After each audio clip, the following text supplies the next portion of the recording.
Hi, I'm Jordan, the CLF Tech Director. And I'm Kiara, the Next Gen Worship Leader. And I'm Bree, I'm the CLF Worship Director, and we are going to show you how to use Klang for your in-ear monitor mix. IEM stands for in-ear monitors. This is the way that you will hear yourself and other bandmates during rehearsal and services without adding sound to the room. Klang allows you as the musician to be in charge of your own mix rather than having to wait for a front-of-house engineer to mix for you. While you're at home, you can look through the app and experience all of the features within the demo mode without worrying about messing anything up. So feel free to come back to this tutorial and continue to learn even after your first night of Infuse. Upon arrival at your orientation, a senior leader from our team will help you connect to the Klang Wi-Fi network and set up your first established snapshot. This is a file you'll recall and save each time that you use Klang. You can set up and access Klang through your personal phone or iPad. Upon request, we also have a few iPads available to be used for mixing if your device is not compatible with Klang or if you forget your device on any given day. Please make sure not to share the Wi-Fi information with anyone else as it creates a lag for the team needing it during service. Also, please remember that while we understand Klang is controlled through our phones, the congregation doesn't.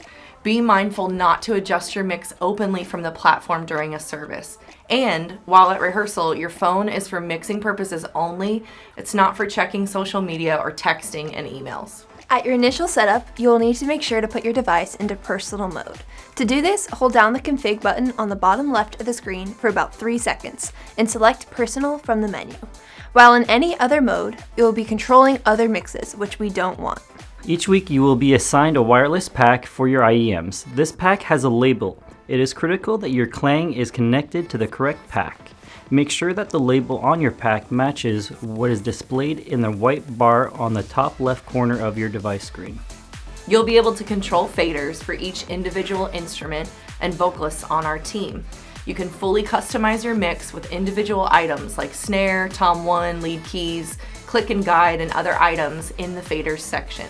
To access this, touch faders on the far left side of your screen. You can engage the faders by groups also by touching the faders button a second time. This allows you to turn up a group of faders together. For example, once you have mixed your individual drums, you can turn up the drum group to make your overall drum mix louder. A solo and mute button can be found at the top of each fader. Mute silences a specific channel, and solo silences all channels except the one being soloed. To easily clear solo, click the Clear Solo button on the top right side of the screen. There's a master volume control on your far right. We recommend having yours around -6 dBs. This will give you room to increase or decrease your master volume at any given point. The next section we are going to look at is the stage section. Make sure you are in 3D mode by touching 3D on the bottom right side of your screen. If you select stereo or mono, you are limiting your ability within the app and not utilizing the full 3D technology. Likewise, in i3D mode, you are given options that are unnecessary and not part of our software. Once you are in 3D mode, you can then create a very clear mix by placing items on the purple ring in the placement you desire. Your first week of Infuse, you'll want to pay attention to this placement and get familiar with it. Additionally, by touching stage a second time, you can view another perspective of each channel. This screen is easier to hear than it is to explain. Imagine a shelf with the items most important to you at the front and secondary items towards the back.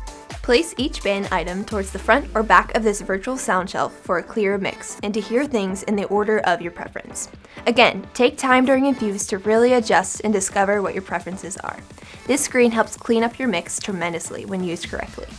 Since we have so many band items at our fingertips, selecting groups on the right side of the stage screen can be helpful to highlight the only group of options that you want to work with. For example, selecting guitars will enable the guitar options, eliminating the risk of moving a different item by mistake. Lastly, let's talk about saving and recalling your mix each time that you use the Klang app. Once you're satisfied with your mix, you'll want to navigate to the Save menu by selecting Config and then the Local Shows tab. Make sure your mix snapshot is selected in white. Select the Update button in the snapshot menu. Next, select your show, which is labeled with your name, and click Save to the right of the show drop-down menu. That's it. That is all you need to succeed at mixing with Klang. As mentioned at the beginning of this video, you are able to reference this video over and over again. It's helpful to watch a video before using Klang and again after having used it in rehearsal for context in a live setting. Yeah, thanks for watching. We can't wait to see you grow with us as a team and pray that your Infuse experience is rich and effective. We'll see you Thursday.